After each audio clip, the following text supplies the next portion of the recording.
It's a kind of magic. It's a kind of magic. On Monday, we're gonna crack some packs. Yeah, that was easy, wasn't it? Beautiful. So, Magic Monday, we are going to try and pick the best pack, card pack, pick the peckle pepper. We're going to pick the best card in the pack and see where it takes us. Imagine you are in a draft environment, you're getting your first of 3 packs, you're going to try and build a deck out of it. So, Serrated Scorpion is a nice aristocrat sack fodder, essentially. It gains you 2 life and deals 2 damage. We like that all day long. Pass. We're not even going to talk about that. It's a bad card.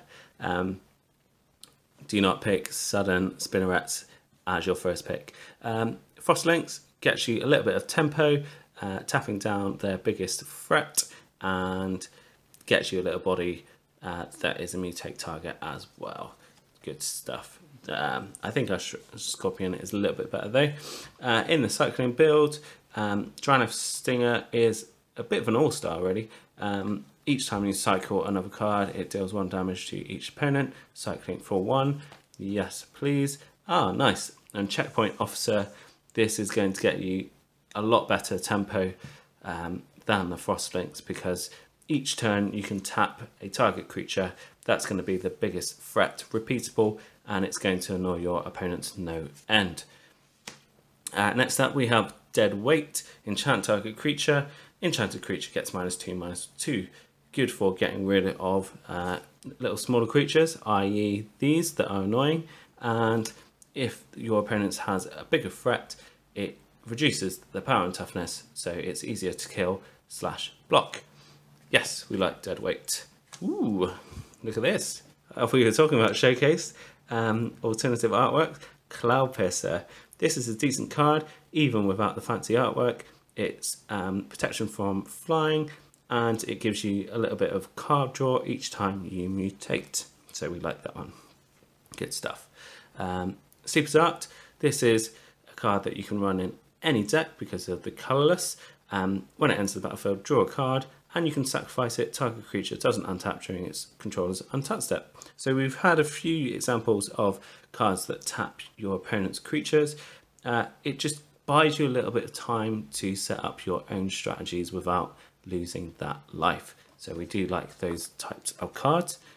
Up next we have a Vulpikeet, a decent mutate target. We've got some nice commons in this pack. Each time you mutate, put a 1/1 counter on target creature, and it gives it flying, so we like to see it. Dark Bargain, this is bad. Just don't play this. You're paying 4 mana for 2 cards and dealing 2 damage. That's a worst divination. Yeah, it's instant speed, but still, I would avoid it. So, Ikoria Crystal. This is Teamer colours. The crystals are quite nice if you need a little bit of fixing. And late game, if you cycle it, you can hopefully draw into one of your bigger or better answers. Another mutate card. Death Touch. Insatiable Hemophage. When it mutates, each opponent loses X life and you gain X life, where X is the number of times this creature has mutated. So yes, it scales. I don't know why I tried to do a windmill there. Yes, it scales nicely, but it's not going to have as much of an impact. I don't know, maybe. It could be good. We'll put it down for consideration.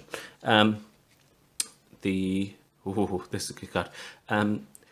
The mutate creatures are a little bit vulnerable because you stack all your creatures onto one entity and it feels bad that it removes. So yes, it gets better each time you do it, but you're more vulnerable to a piece of removal if you, rather than playing lots of different little creatures. Proud Wild Bonder is also a very decent card. Creatures you control with trample you may have this creature assign its combat damage as if it wasn't blocked. So at the very least, this counts for itself, meaning that it can deal 4 damage without any problems. But combine that with any creatures that you've managed to put trample counters on them, or creatures that have trample inherently, i.e. Quartzwood Crasher, nudge nudge, wink wink, one of the best limited bombs in the set. This is going to just let your creatures go straight to the face, which is fantastic. I'm hoping we get a decent rare because there's lots of cards to consider. We have, ooh, nice, a Rorgrin Triome. It's not made my job any easier because you wouldn't normally pick a land, although these are a really cool cycle, as your first pick, because you're wanting to have these to supplement your bigger bombs later on in the game. So if you did have Jeskai colors, then this would be an ideal pick to make sure that you can play all of those colors. So putting that to one side, I'm not sure.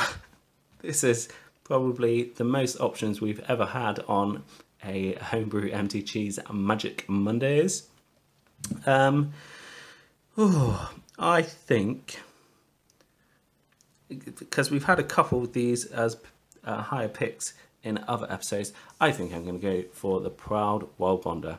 Just getting that damage through and giving trample to other creatures is quite easy in this set.